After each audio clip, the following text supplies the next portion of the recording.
Hey peeps, we are back. We are talking Love After Lockup, Season 4. Finally, we're into Season 4. I was sure Season 3 was going to have 90 episodes. Anyway, Season 4, Episode 1. Hey, before we get into the video, please do me the honors of subscribing to my channel, hitting the notification bell so you can always be notified when I post new content, hitting the thumbs up because that does wonders for my channel, and share. Thanks. Indy and Harry. So, Indy and Harry are back, and she is still delusional, but are any of us shocked? Not even a tiny bit. Harry is about to get out of the halfway house in a couple of weeks. You know, even though she found out that he's been cheating on her, she found all those nudes and pictures of a whole bunch of different women in his phone. He called her with some weak apology. I'm sorry, I made a mistake, I love you. And she said, okay, and just went ahead and decided to take him back.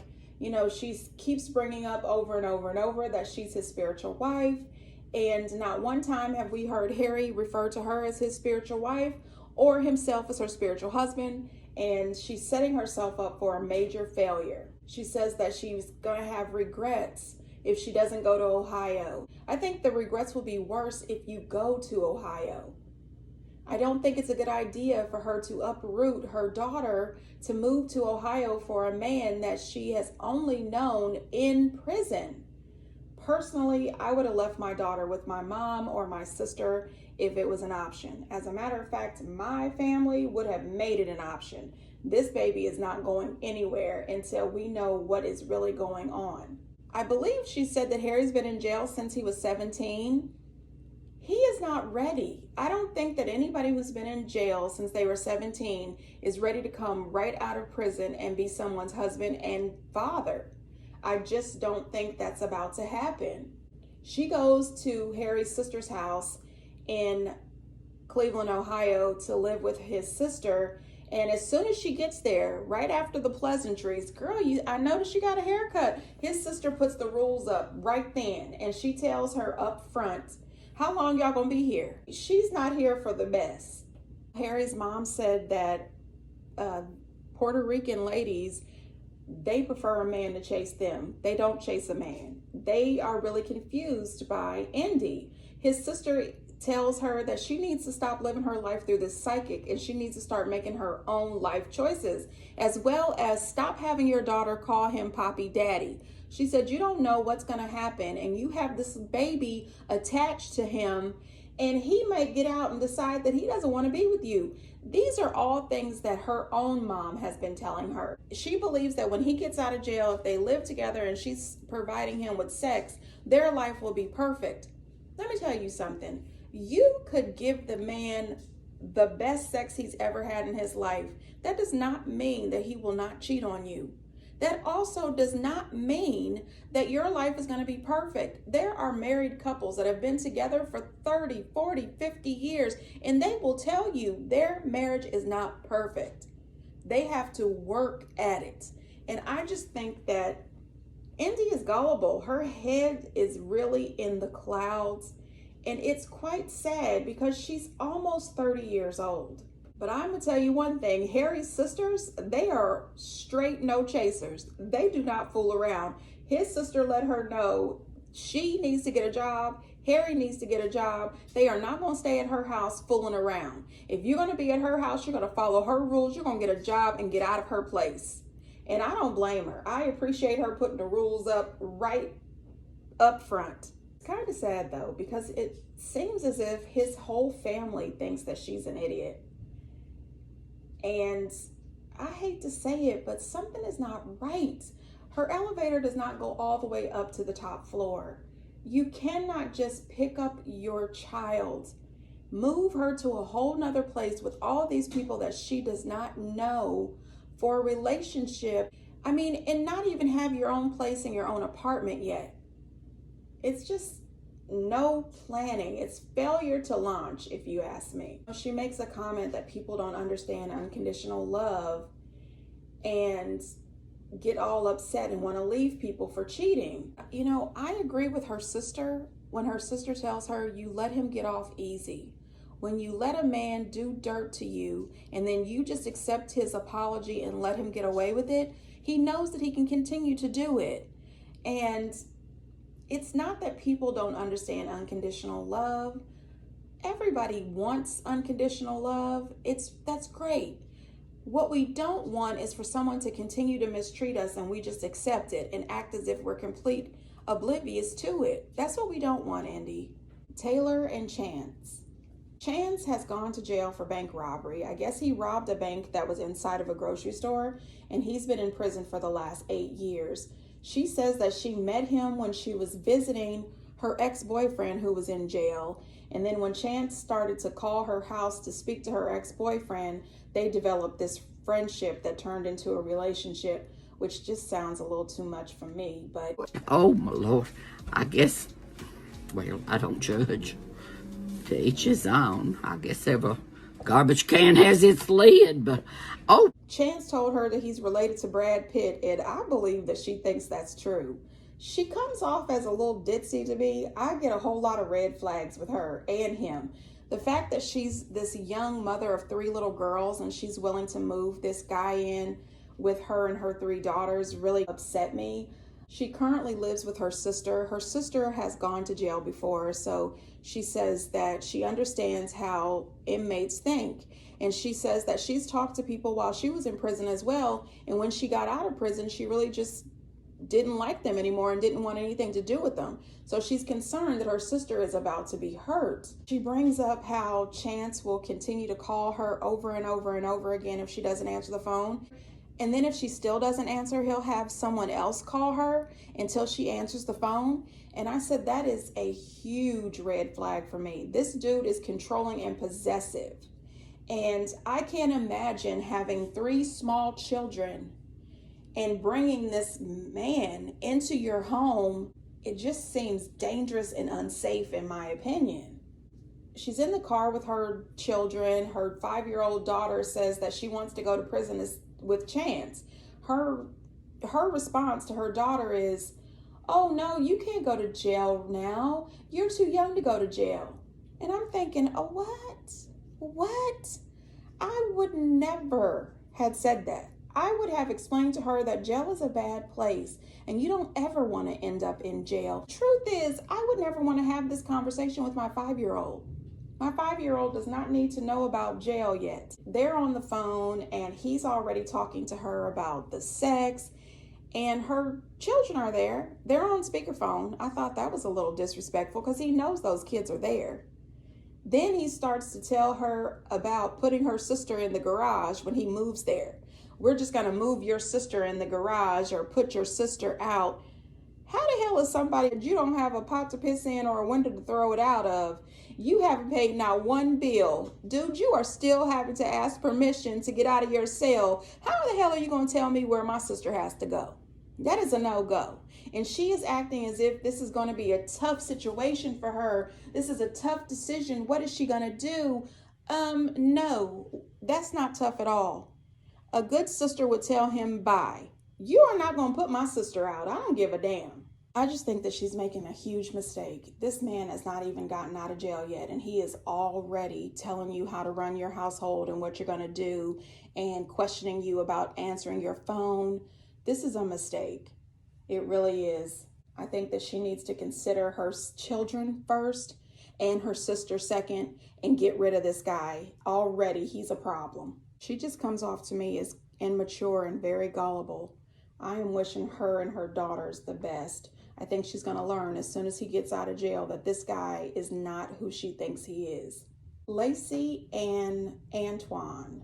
Another Lacey. It turns out that Antoine gets out of jail in a couple of weeks. He has been in prison for the last 3 years over possession of a stolen car.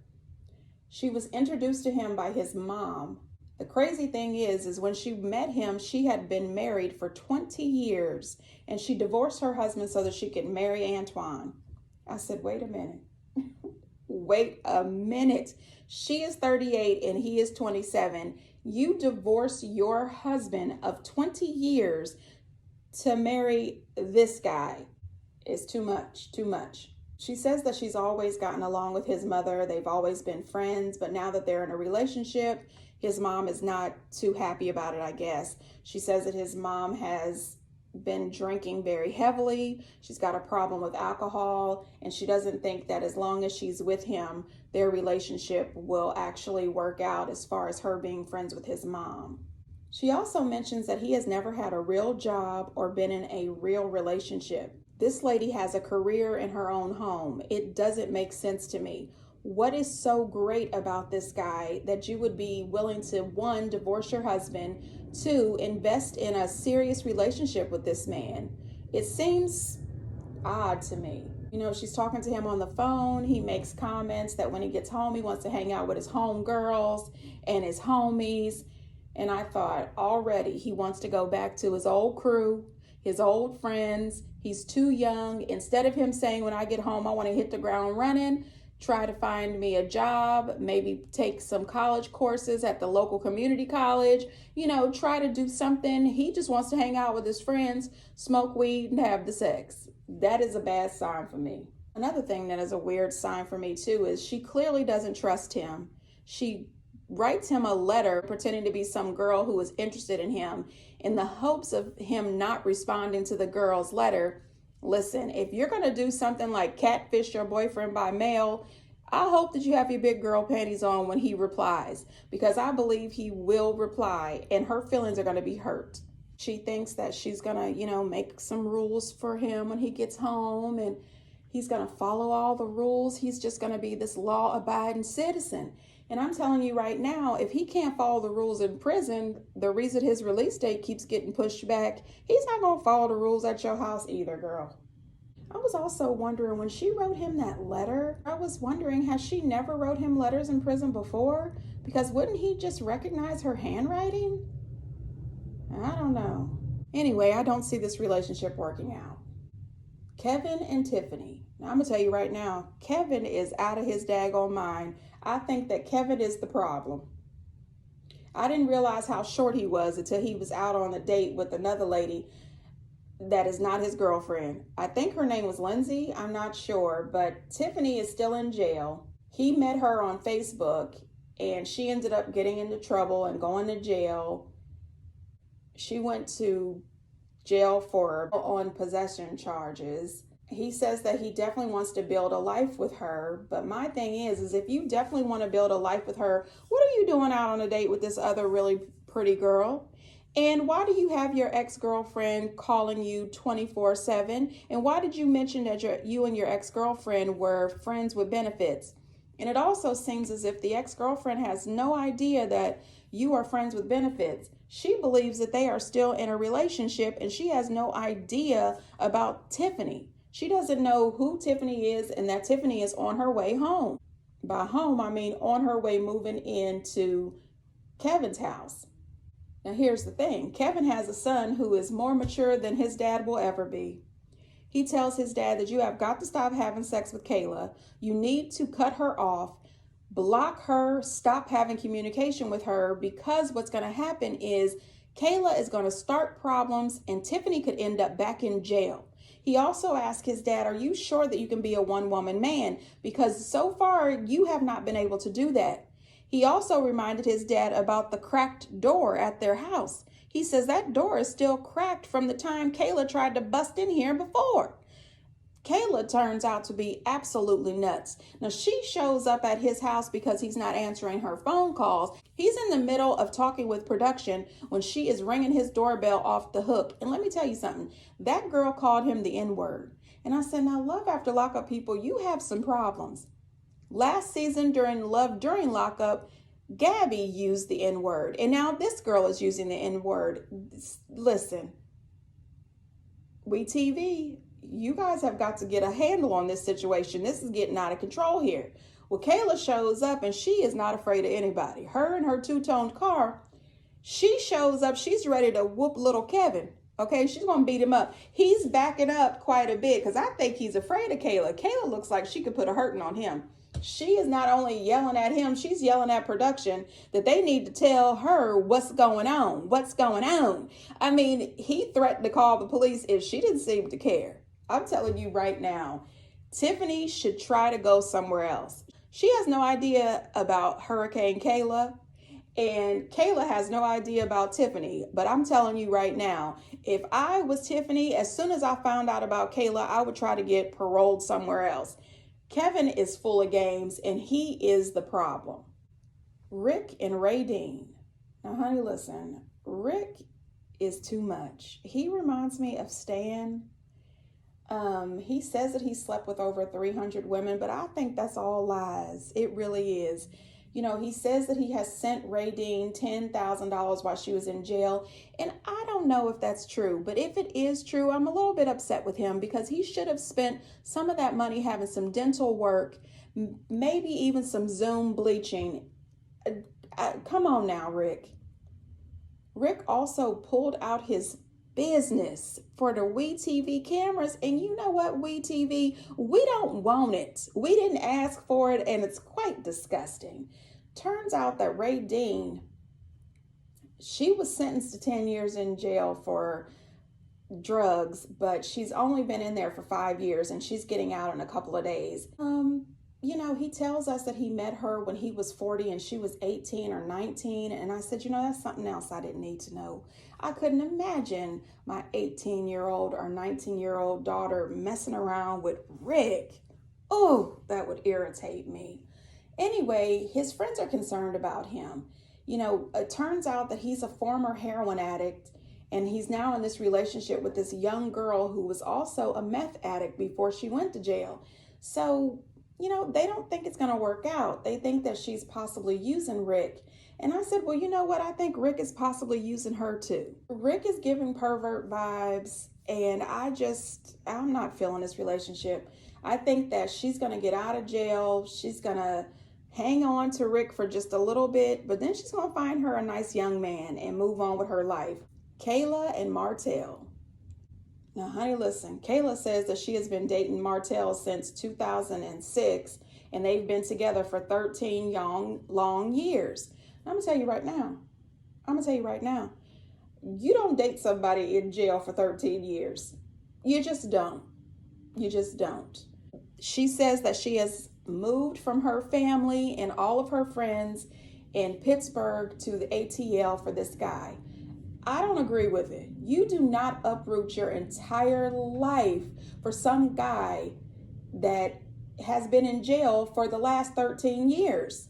Then she says that she expects him to get out and get a job and get her this extravagant $30,000 to $40,000 engagement ring. And I said, who is this, Brittany?